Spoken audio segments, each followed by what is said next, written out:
Saudara-saudaraku yang terkasih di dalam Yesus Kristus, salam jumpa dan jumpa lagi. Sangat senang berjumpa dengan saudara-saudara di dalam firman Tuhan.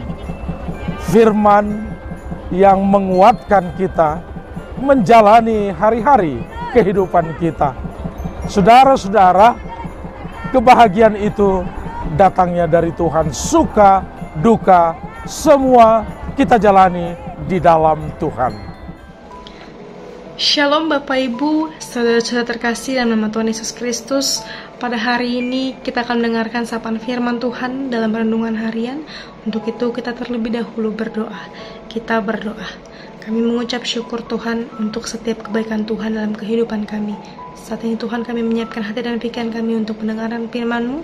Berkatilah Tuhan, biarlah hidup kami boleh sepenuhnya dikuasai oleh firman Tuhan.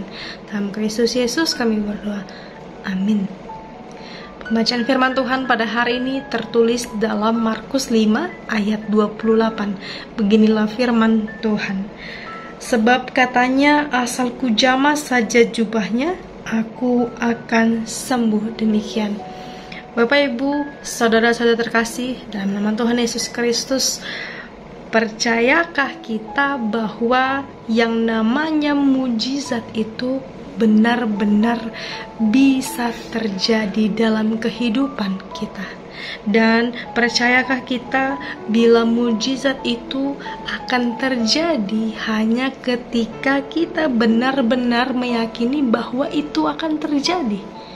Yang namanya mujizat itu adalah sebagai tanda keajaiban yang menyatakan kuasa dan kemuliaan Allah semata. Dan mujizat itu haruslah ditandai dengan adanya suatu kepercayaan yang sungguh-sungguh kepada Allah. Kalau kita tidak sungguh-sungguh meyakini bahwa mujizat itu akan terjadi, maka mujizat itu tidak akan terjadi dalam kehidupan kita. Dari sini kita bisa mengetahui bahwa segala sesuatu jika dilakukan dengan kepercayaan penuh, bila dilakukan dengan iman yang sungguh-sungguh, maka akan mendatangkan sukacita yang luar biasa, akan mendatangkan mujizat yang juga luar biasa.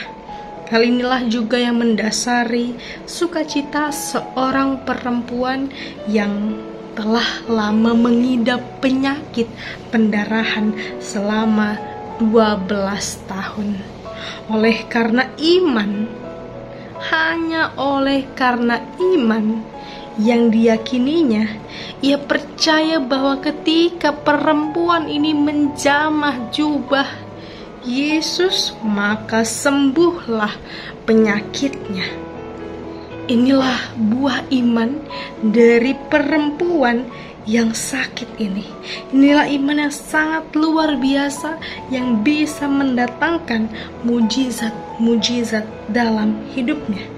Ia hanya menaruh harapan dan imannya sepenuhnya hanya kepada Yesus saja.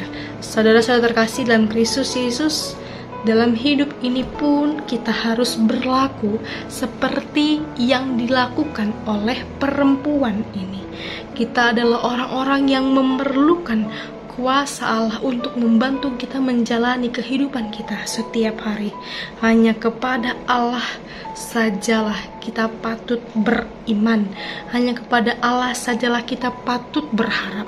Dan hanya kepada Allah sajalah kita patut meletakkan iman kita.